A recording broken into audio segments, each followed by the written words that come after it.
और बड़ी खबर इस वक्त तारापुर से सामने आती हुई, जिसमें आरजेडी प्रत्याशी सिर्फ 1567 वोटों के अंतर से आगे चल रहे हैं। तारापुर से ये लेटेस्ट जानकारी आप तक। आरजेडी प्रत्याशी 1567 वोटों से आगे चल रहे हैं। तारापुर में आरजेडी प्रत्याशी की बढ़त धीरे धीरे कम होती हुई 16वें राउंड की गिनती पूरी हो चुकी है। बस अब 13 राउंड की गिनती ही बाकी है और ये अंतर धीरे धीरे कम होता हुआ 1567 वोटों के अंतर से इस वक्त आरजेडी प्रत्याशी यहां पर बढ़त बनाए हुए हैं।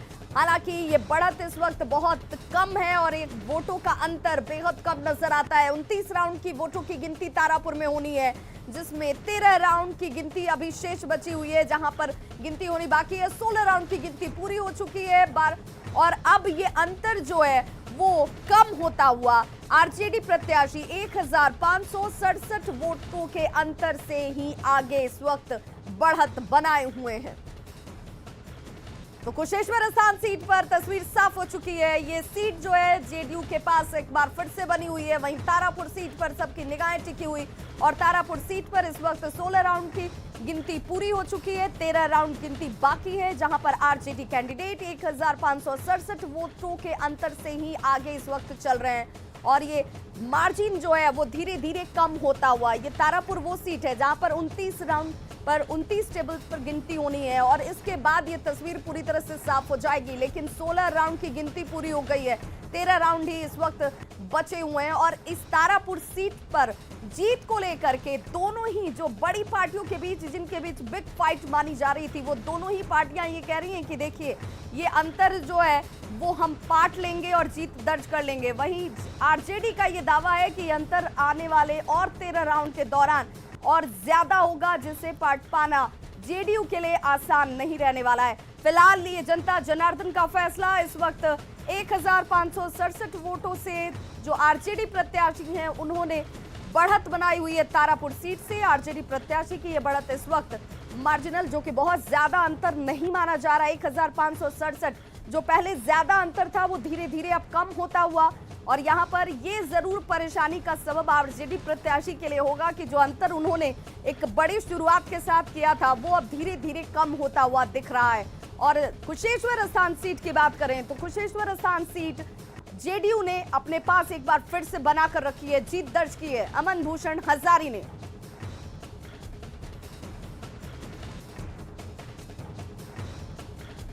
और हमारे साथ कांग्रेस प्रवक्ता ज्योति प्रकाश जी जुड़े हुए हैं। सबसे पहले ज्योति प्रकाश जी, आप तो बड़ा लंबा चौड़ा दावा कर रहे थे कि हम कुशेश्वर स्थान सीट को तो जीत ही लेंगे, तारापुर में भी जीत दर्ज करने वाले हैं। आप तो दूर दूर तक मैदान में कहीं नजर ही नहीं आ रहे। फिर से मैं वही बात कहूंगा, मैं आपके हेडलाइन से शुरू करता हूं बात को। अभी आप जो हेडलाइन में बोल रही थी, आप अभी बोल रही थी कि बाढ़ की वजह से केले का बहुत नुकसान हुआ, करोड़ों का नुकसान हुआ और इस बार केला नहीं मिलेगा। आप बताएं, जीत तो हो गई है, जनता वोट करती है, इस जो फैसला आया उसको सारे पार्टी, हम सारे डेमोक्रेटिक पार्टी अपने सर पर लेते हैं और उनका सम्मान करते हैं। सवाल क्या है, क्या इस जीत से जो यूएनडीपी की जो रिपोर्ट थी और ओपीएचआई की, जिसमें बिहार गरीबी में पहले नंबर पर, बिहार में आधे से ज्यादा आबादी गरीब है, क्या वो बदल जाएगी? क्या वो हेल्थ का सिस्टम बदल जाएगा? क्या 2020 और 2021 में जो नीति आयोग का जो रिपोर्ट था जिसमें बताया गया कि 33.74% जो गरीबी रेखा के नीचे हैं, क्या वो बदल जाएगा? क्या 52.5% जो ऑफिशियल जो प्रभावित लोग इफेक्ट हुए हैं, क्या वो बदल जाएगा? मेरा कहना क्या है? मेरा कहना यह है कि जिस तरह से नीतीश कुमार की सरकार पूरे दावे के साथ कह रही थी, उतना तो इनका कोई प्रचंड उस तरह से कोई जीत हुई नहीं है। सबको 0 होना चाहिए था, इनको पूरा 100 में 100 वोट मिलना चाहिए था, परसेंट वोट मिलना चाहिए था। मैं बताना चाहता हूं कि ये आंकड़ों में, भले ही नंबर्स में कुछ वोट से आगे आकर ये जीत हासिल करती है, क्योंकि ये हार और जीत नंबर से होता है। लेकिन अगर आप वाइडर लेवल पर ले जाए, वाइडर पर्सपेक्टिव में, तो आप देखेंगे कि ये सरकार की हार है। जो विपक्ष के लोग, जो लोग बताते रहे कि ये इनकी खामियों को बताते रहे हैं, इनके सुशासन और कुशासन की बात करते रहे हैं, उस पर अंतर आया है, जिसकी वजह से जिसका ये प्रभाव पड़ा है। आप ज्योति जी, जीत तो मिली है ना, और आखिरकार यही मैटर करता है, यही मैटर करता है। इसी के लिए तो चुनावी मैदान में इतनी ताल ठोकी जा रही थी। एजाज अहमद साहब के पास मैं जाना चाहूंगी, हमारे साथ इस वक्त जुड़े हुए हैं। एजाज अहमद साहब, शुरुआत में आपने कहा था, मुझे वो लाइन याद है आपकी, कि आपने कहा था कि देखिए ये निर्णायक स्थिति की तरफ आगे बढ़ेगा और बहुत बड़ा उलटफेर भी हो जाएगा, देखिएगा आने वाले वक्त में। कुशेश्वर स्थान क्यों निकल गया हाथ से?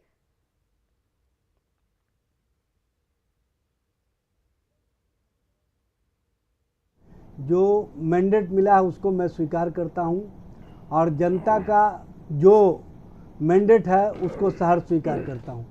लेकिन मेरा ये मानना है कि हम लोगों को खोने के लिए कुछ नहीं था, पाने के लिए सब कुछ था।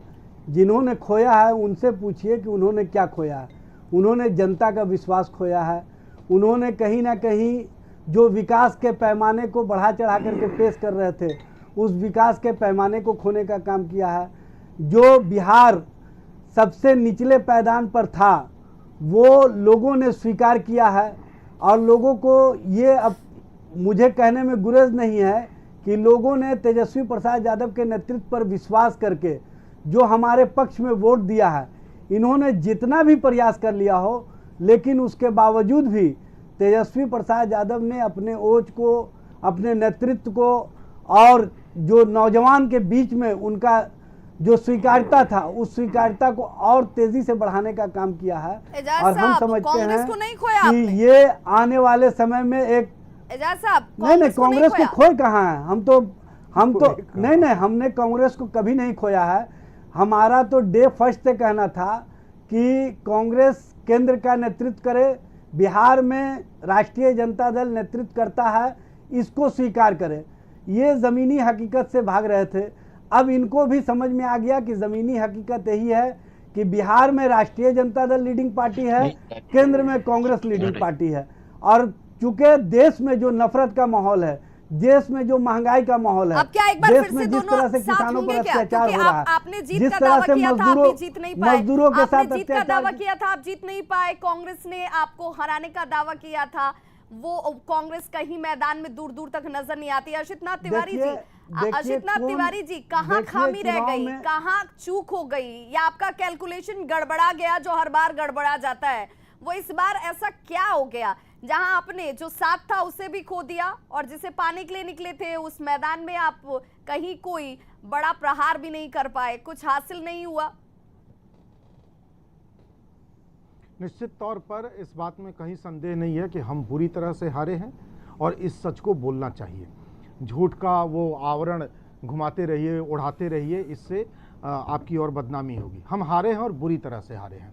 लेकिन जो आपने कहा ना कि एक साथ आपने खोया, वो खोना ज़रूरी था। ये साथ अगर हम नहीं छोड़ते, ये पिंड अगर हम नहीं छुड़ाते, तो हम आने वाले दिनों में और भी चुनाव हारते। हम लगातार अपना जनाधार खोते जाते, अपनी ज़मीन खोते जाते। ठीक है, हमने गठबंधन तोड़ा, उसके ठीक बाद, तुरंत बाद, कुछ महीनों बाद चुनाव हो गया, हम हार गए।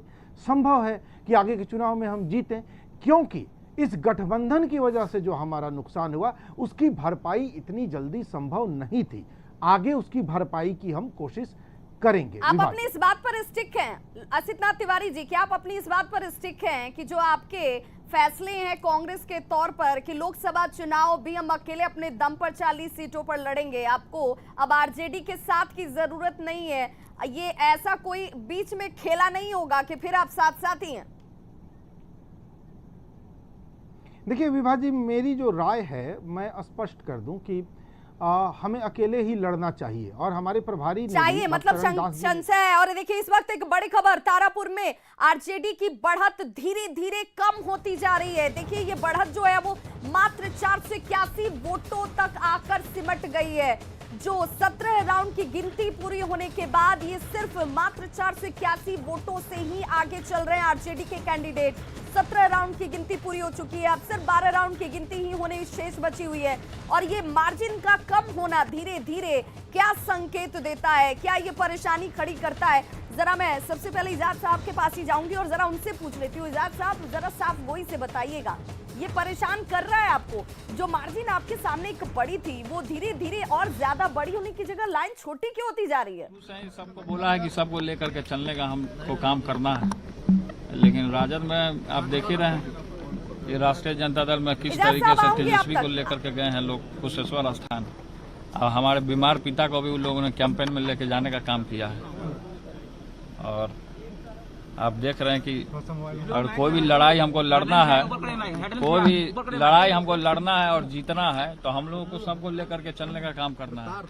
और कांग्रेस जो है शुरू से हम लोग का सहयोगी रहा है, हम लोग उसके सहयोगी रहे हैं शुरू से। और सोनिया गांधी जी से भी लगातार पिताजी की बातचीत होते रहती है और इस चुनाव के दौरान भी पिताजी से बातचीत हुई है, सोनिया गांधी जी की बातचीत लगातार। और हम तो कांग्रेस को शुरू से ही लेकर चलने का काम किए हैं।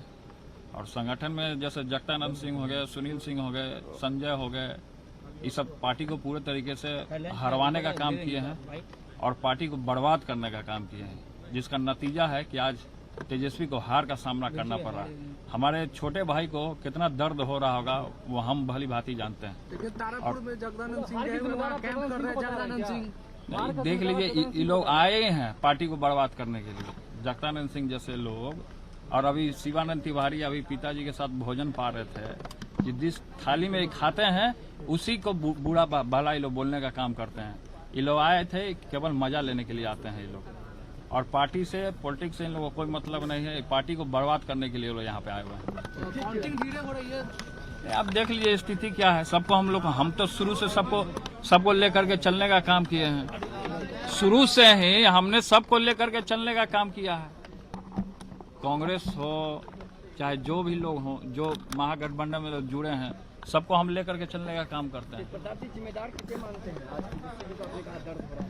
देखिए जिम्मेवार वही लोग हैं जो पार्टी को बर्बाद कर रहे हैं और शुरू से ही पार्टी को ये लोग लगे हुए हैं बर्बाद करने में। इन लोग का मकसद है कि राजद पार्टी को तोड़ दिया जाए, भाई भाई को लड़वाया जाए। तो हम हाथ जोड़ के निवेदन करना चाहते हैं उन लोगों को कि हमारा संगठन है और पिताजी का खून पसीना बहाया हुआ, अब मेहनत किया हुआ संगठन है। हम हाथ जोड़ के बोलते हैं कि पार्टी छोड़ के वो लोग चले जाएं।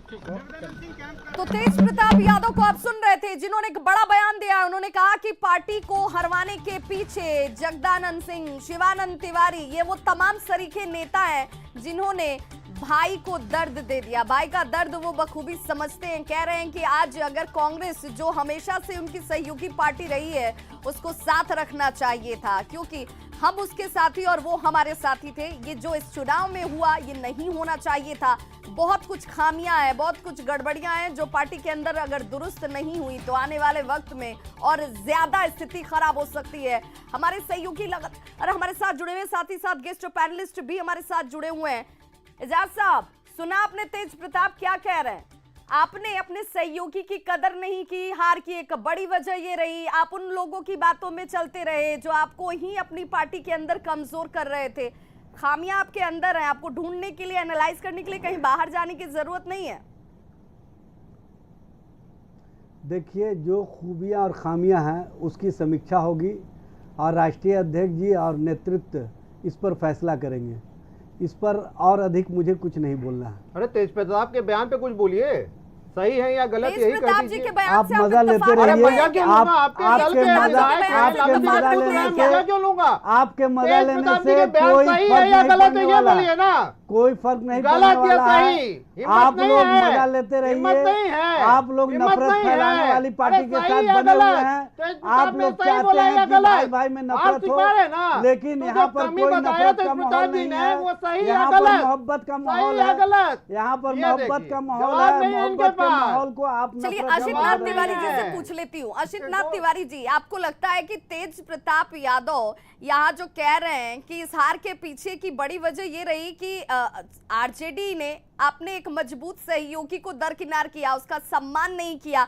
अगर वो ऐसा नहीं करते तो हालात या परिस्थितियां कुछ और होती। वो समझ रहे हैं कि आरजेडी कितनी महत्वपूर्ण है उनके लिए और कांग्रेस का साथ कितना जरूरी है। विभा उपाध्याय जी, तेज प्रताप जी ने अपनी इस पीड़ा के साथ, इस दर्द के साथ जो बयान दिया, उसमें यह भी साफ कर दिया कि गठबंधन में असली भगचोनहर कौन है। उन्होंने साफ कर दिया। अब इस पर मुझे ज़्यादा कुछ नहीं कहना है। उनके बयान से साफ हो गया कि असली भगचोनहर कौन है। जरा एक बार फिर से आप ही बता दीजिए यहाँ पर स्थिति, क्योंकि देखिए राजनीति में तो कहते हैं कि तेज प्रताप यादव जब कुछ कहते हैं तो वो बड़ी साफ गोई से कह देते हैं, छल कपट या कुछ छिपा कर लाग लपेट के साथ नहीं कहते हैं। हालांकि राजनीति में ऐसी बयानबाजी चलती नहीं है, लोग इसे कहीं ना कहीं नजरअंदाज करते हैं, हल्के में लेते हैं। लेकिन क्या आपको लगता है कि तेज प्रताप जब भी जो भी कहते हैं उसे हल्के में लिया जाना चाहिए? नहीं, देखिए किसी की बात को हल्के में नहीं लिया जाना चाहिए। हल्के में लेने की आदत अच्छी नहीं होती है। सबकी बात को आप गंभीरता से लीजिए। और तेज प्रताप जी विधायक भी हैं, लालू प्रसाद यादव जी के बड़े बेटे हैं, तो उनकी बात अब उनकी पार्टी के लोग अगर हल्के में लेते होंगे तो वो जाने, इससे मेरा कोई लेना देना नहीं है। मैं तो बस उनके शब्दों की व्याख्या कर रहा था। देखिए कितनी पीड़ा के साथ उन्होंने कहा कि मेरे भाई को हरवाने का काम किया गया। मैं अपने भाई का दर्द समझ सकता हूँ। किसने हरवाने का काम किया, कैसे हरवाने का काम किया, कौन गठबंधन से बाहर गया। वो कांग्रेस की चर्चा कर रहे थे कि कांग्रेस हमारा पुराना साथी, विश्वसनीय साथी, हमें उससे अलग नहीं होना चाहिए, ये दर्द भी है। तो कौन अलग हुआ? कांग्रेस तो अलग नहीं हुई थी ना। कांग्रेस ने तो आखिर तक गठबंधन को बचाने की कोशिश हुई कि कौन अलग हुआ। तो तेज प्रताप जी ने छोटे शब्दों में ये बता दिया कि असली भगचोनहर कौन है। उन्होंने असली भगचोनहर के चेहरे पर से पर्दा हटाया है सिर्फ। तो ये तो बड़ा अच्छा काम उन्होंने कर दिया। हमारे साथ देखिए क्या है विभा जी, हमको नए सिरे से खड़ा होना है। हम गठबंधन से अलग हुए, हम नए सिरे से खड़ा हो रहे हैं। हमने नए सिरे से खड़े होने के लिए अकेले दम पर चुनाव लड़ा, वीरता के साथ लड़ा। हाँ, हम वीर गति को प्राप्त हुए, लेकिन हम फिर खड़े होंगे, हम फिर लड़ेंगे। जब तक अपने पांव पर खड़े होकर फिर लड़ने की ताकत नहीं पैदा होगी, तब तक कोई नहीं जीतता है, तो हम भी नहीं जीतेंगे। इसलिए हमें फिर लड़ना होगा, फिर खड़े होना होगा, फिर गिरना होगा, फिर खड़े होना होगा, फिर लड़ना होगा, तब जीतेंगे। हम इसकी शुरुआत कर देते हैं। जो स्ट्रैटेजी है, ये क्या हम माने कि कन्हैया कुमार के आने के बाद ही ज्ञान बोध आप लोगों को हुआ? इससे पहले आपके अंदर भी वो एक्सेप्टेंस नहीं थी? आपको ये नहीं एहसास हो रहा था कि हम अकेले खड़े हो सकते हैं, हम अकेले लड़ सकते हैं, हम अकेले भले ही कम सीटें लेकर आए, भले ही कम वोटों को लेकर आए, लेकिन हमें चलना अकेले ही है अगर हमें दूर तक चलना है तो? नहीं, देखिए उसके पीछे क्या था, इसको समझना होगा कि 90s के बाद हिंदुस्तान की राजनीति में बड़ा बदलाव आया। दो बड़े आंदोलन हुए, आप लोगों को भी याद होंगे, आपको तो शायद नहीं याद होगा, उम्र आपकी कम है, 89-90 के आसपास। एक मंडल कमीशन का आंदोलन हुआ जिसे मंडल आंदोलन कहते हैं, और एक कमंडल आंदोलन हुआ। कमंडल आंदोलन ने दुर्भाग्यपूर्ण तरीके से हिंदुस्तान की, उत्तर भारत की पूरी राजनीति को कम्युनल बना दिया। हिंदू मुस्लिम सारे जरूरी मुद्दे गायब हो गए। बस किसी मौलाना का चेहरा आगे करके लोग चुनाव लड़ जाते थे, राम जी की तस्वीर आगे करके लोग चुनाव लड़ जाते थे। हमारे आपके सारे ज़रूरी मुद्दे गायब कर दिए गए। उसमें ये ज़रूरी हो गया कि उन तमाम ताकतों को एकजुट किया जाए जो सेकुलरिज्म में भरोसा रखते हैं, जो भारत के संविधान में भरोसा रखते हैं। और इसके लिए कांग्रेस को कई कुर्बानियां देनी पड़ी। कई ऐसी जगहों पर उन दलों से गठबंधन करके अपनी सीटें कम करनी पड़ी। बिहार में भी वो हुआ। हम राजद आरजेडी के साथ आप वही कुर्बानी कर रहे थे। बिहार की अगर बात करें तो उसी कुर्बानी के साथ आप टिके हुए थे। विष का घूंट पीकर भी आप यहाँ पर बचने की कोशिश कर रहे थे। चलिए, हमारे साथ निखिल मंडल जी भी जुड़े हुए। निखिल जी, पहले तो बहुत बधाई हो कि कुशेश्वर स्थान सीट आपने जीत ली, जिसका आप बार बार दावा कर रहे थे कि हमें तो जीतना ही है, क्योंकि जनता को विकास दिखता है। वो विकास एक्सेप्टेंस के साथ, जीत के साथ जनता ने एक बार भरोसा जरूर दिया। लेकिन तारापुर में आखिर क्या है जो मार्जिन तो भले धीरे धीरे कम हो रहा है, लेकिन इतना वक्त लग रहा है। विकास के दावे के साथ तो जीत बहुत पहले हो जानी चाहिए थी। देखिए, मैं सुबह भी आपके चैनल पे था और मैंने स्पष्ट रूप से ये कहा था कि बूथ नंबर 1 से काउंटिंग की जो प्रक्रिया है वो स्पष्ट है कि बूथ नंबर 1 से शुरुआत होती है और अंत तक जाती है, और वो पॉकेट पे डिपेंड करता है कि कौन से पॉकेट का ईवीएम खुला है। उस हिसाब से हमने शुरू में ही कहा था कि 7-8 राउंड तक भले ही राजद के लोग तय है कि वो आगे बढ़ेंगे, लेकिन बाद के जितने पॉकेट्स हैं उसमें जो उत्साह और हमने जो देखा था कि एनडीए के प्रति जो एक लगन के साथ सब काम भी सब लोगों ने किया, और नीतीश जी के प्रति जो विश्वास पिछले कई चुनाव से तारापुर और कुशेश्वर स्थान की जनता ने दिया है वो स्पष्ट झलक रहा था। और उसी के तहत आपने देखा कि हमने सिर्फ जीत ही हासिल नहीं की। और कुछ पूर्व के वक्ता कह रहे थे कि यूं ही इस तरह की जीत, अरे भाई साहब, हम पिछला चुनाव हमने 6000 कुछ वोट से जीता था, इस बार डबल वोट से जीता है हमने कुशेश्वर स्थान। तो ऐसे मत सोचिए। और दूसरी बात, जो एक बात मैं कहना चाहूंगा, तेज प्रताप जी ने जो कहा उसी के और मैं आना चाहता हूं कि 2020 में वहां की जनता ने तेजस्वी जी को नकारा था और 2021 में लालू प्रसाद यादव जी को नकारा था। अब राजद के पास एक ही विकल्प है, एक ही चेहरा है, वो है तेज प्रताप जी। अब उस चेहरे पे आएंगे तो कुछ हो भी सकता है। बाकी तो पिता पुत्र को नकार दिया कुशेश्वर स्थान की जनता ने, तारापुर की जनता भी 1 से 2 घंटे में जब रिजल्ट आएगा, 10 से 11 राउंड अभी बाकी है। और आप देखिए कि लगातार ये लोग जहां बढ़े थे अब तो लगभग सेम पे, 1 राउंड और आने दीजिए, इनकी मिट्टी पलीद होनी तय है। 481 वोटों का अंतर ही रह गया। 17 राउंड की गिनती पूरी हो चुकी है। 17 राउंड की गिनती पूरी हो चुकी है। 29 राउंड होनी है जिसमें 17 राउंड की गिनती पूरी हो चुकी है और 481 का ही वोटों का अंतर इस वक्त नजर आ रहा है। एजाज अहमद साहब, मैं आपसे जानना चाहूंगी, जैसा निखिल जी कह रहे हैं कि हमने 2020 से 2021 में क्या हासिल किया है, वो गिना रहे थे कि पहले 6000 का मार्जिन था जीत का और अब ये बढ़कर जस्ट डबल हो चुका है। तो अब तो जवाब देने की जरूरत नहीं है, जनता ने आपको जवाब दे दिया है कि उसे विकास दिखता है नहीं दिखता है। जो लगातार नीतीश की तरफ से कहा जा रहा था वो यहाँ पर ग्राउंड पर दिखता है या नहीं दिखता है। लोगों के लिए महंगाई मुद्दा है या नहीं है, पेट्रोल के दाम बढ़ने मुद्दा है या नहीं है, बाढ़ की समस्या से निजात के दावे, परमानेंट करने के दावे किए गए हैं जेडीयू की तरफ से, उस पर लोगों ने यकीन किया या नहीं किया? देखिए, जनता किन मुद्दों पर वोट दिया इस पर मैं नहीं जाना चाहता हूं, लेकिन ये हकीकत है कि कुशेश्वर स्थान में विकास नहीं दिखा। कुशेश्वर स्थान में आपने देखा होगा चुनाव के 2 दिन पूर्व इन लोगों ने ट्रैक्टर से गिरवाने का काम किया और लोगों के बीच के मतलब जरा समझाइए, लोगों के बीच भ्रम की स्थिति पैदा की। नहीं, मैं आपसे क्लियर करना चाहती हूँ। देखिए, ये है जनता को लोभ और लालच में फंसाना। ये जनता को लोभ और लालच में फंसाना। आपने देखा होगा कुशेश्वर स्थान में साड़ी बांटने का काम हुआ, वहाँ पर शराबबंदी के बावजूद भी शराब बांटने का काम हुआ और वहाँ पर नोट बांटने का भी काम हुआ। कि आपने जो आरोप लगाए थे जनता ने आपका नकार दिया। ये जनता ने नहीं नकारा, जनता ने हमको स्वीकारा है। जनता को हमने स्वीकारा है। जनता के स्वीकारता से आप इनकार नहीं कर सकते हैं। देखिए, जनता की स्वीकारता के कारण ही आज राष्ट्रीय जनता दल सबसे बड़ी पार्टी के रूप में है। एजाज साहब देखिए, डबल से आ गए फिर भी बोली नहीं कर रही है। बोला था तो निकल के भाग जाता जी। इनके पास थोड़ी भी कर्म होती ना, अगर मेरी स्थिति होती मैं आपसे पूछना चाहता हूँ निखिल जी, गांव में ये क्या आपने वहाँ पर विकास किया है? अरे विकास किया, आपने वहाँ पर सड़कों का निर्माण किया है? जनता बताएगी। जनता ने जब आपको देखिए, आशीर्वाद दिया तो जब आप जीत गए तो इसका मतलब ये नहीं है कि जनता वीडियो बनाने वाला लड़के की बात कर रहे हैं। नहीं, झूठा नहीं है, सच्चाई है। ट्रैक्टर से ईंट नहीं गिरा चुनाव से 1 दिन पूर्व। एजाज साहब बड़े धैर्य के साथ, शांति के साथ, चूंकि अब तो फैसला हो चुका है, वहां की जनता क्या चाहती है, किससे वोट किया उसने, वो फैसले के तौर पर सामने आ चुका है। मैं सिंपली आपसे ये जानना चाह रही हूँ और समझना भी चाहती हूँ, अगर हार हुई है तो कहीं खामी रह गई, आप कन्विंस नहीं कर पाए, आप लोगों को ये विश्वास नहीं दिला पाए, लालू प्रसाद की मौजूदगी से भी ये जीत नहीं मिल पाई जिसका यकीन आपको भी था, तभी तो आपने लालू प्रसाद जो कि अस्वस्थ हैं उसके बावजूद भी उन्हें चुनावी मैदान में उतारा। जो तेज प्रताप कह रहे हैं कि आखिर क्या जरूरत थी, पिता जो इस गंभीर बीमारी से जूझ रहे हैं उन्हें चुनाव प्रचार के लिए लेकर जाना ये कितना जरूरी था, कितना इसका औचित्य बनता है? जीत और हार तो जनता तय करती है। अगर आपको विश्वास था कि नीतीश कुमार ने काम नहीं किया है, ग्राउंड पर वो चीजें नहीं दिखती हैं, लोगों को यकीन नहीं है, तो जनता इसी रूप में वोट करती। देखिए, जनता ने हमारे पक्ष में वोट किया, इससे कोई इनकार नहीं कर सकते। जीत और हार का मतलब ये नहीं है कि हमारी स्वीकार्यता को उन्होंने अस्वीकार कर दिया।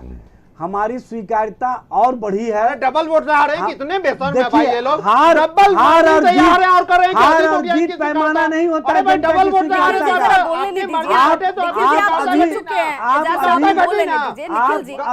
घटी ना, मानिए। निखिल जी धैर्य रखिए, आप जीते हुए हैं तो इसका मतलब ये नहीं है कि आप चढ़ जाइएगा। आप 71 से 41 पर आ गए हैं।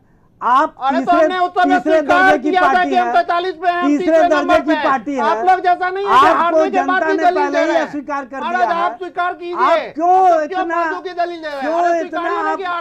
क्यों इतना हमने तो फड़बड़ी में स्वीकारा था है? कि एजाज साहब क्यों जरा आप आसिफ इतना तिवारी जी से हड़बड़ी में कुछ तो हैं? सीख लीजिए, आप जरा कुछ तो सीख लीजिए। वो देखिए वो हार गए हैं तो बड़े धैर्य के साथ बैठे हैं, कह भी रहे हैं कि भाई नहीं गलती हुई, गलती हार को स्वीकार नहीं करता हूँ, जनता ने जो मैंडेट दिया उसे मानना, यही तो लोकतंत्र की खूबसूरती है, यही तो ताकत मैं तो है। जनता हार के हुई है, इस जनता बात के को मैंडेट को स्वीकारने में पहले आखिर स्वीकार दिक्कत क्या है? विभा जी, मैंने जनता के मैंडेट को स्वीकार किया, मैंने जनता को बधाई दी, उससे इनकार कहाँ? लेकिन इनका कहीं उसमें किरदार नहीं है, इनका उसमें कहीं रोल नहीं है।